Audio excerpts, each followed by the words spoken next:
Welcome back to our channel. So for today's video, what we are going to do is an unboxing of our new Sharp Air Purifier. So this is J30E-B Air Purifier.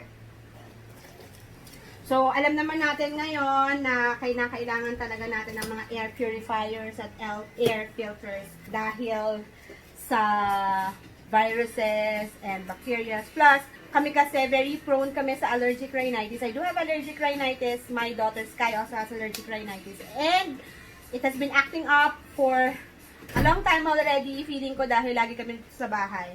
So, yeah, I decided to purchase one. Ito siya. Yeah.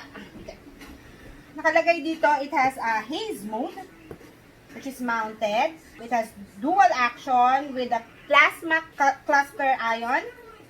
So, ang plasma cluster technology reduces certain germs and odors for viruses, bacteria, odors, and mold. Meron din siyang 99.97% na HEPA filtration that captures, yun nga, 99.97% of allergens. So, it includes pollens, dust, pet dander, as well as smoke.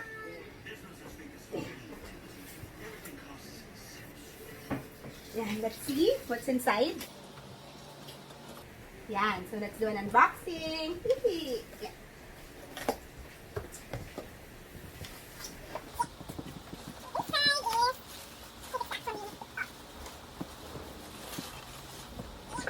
Yan.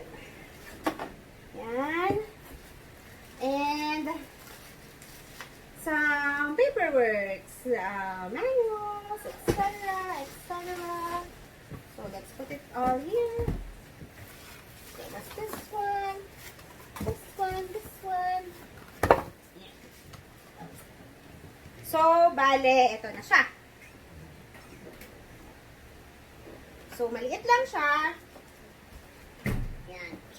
The top, ayan yung mga buttons. So, meron siyang different mode.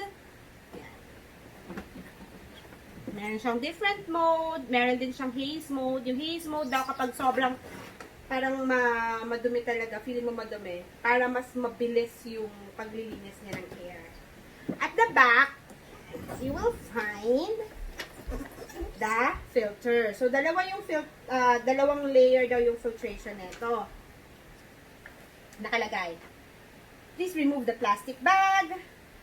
HEPA filter. Place the surface with tag. Tapos, ilagay siya ng maayos. Tanggalin muna natin to. So, yung first layer niya of filter is yan. Ito daw yung first layer niya of filter. So, i-filter niya yung mga mas malalaking particles. Next is ito na. Ito na si HEPA filter. So, ito siya yung nag-filter ng mga dust, smoke, yung mga pet dander, lahat ng mga amoy, ganyan. So, ito siya. Let's try to remove it.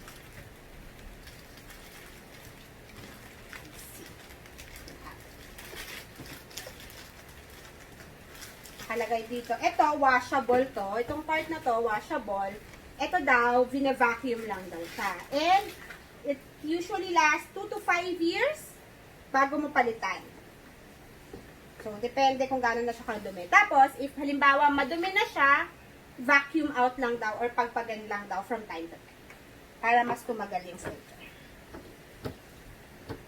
Let's put it back. Yan. Yan. That's it.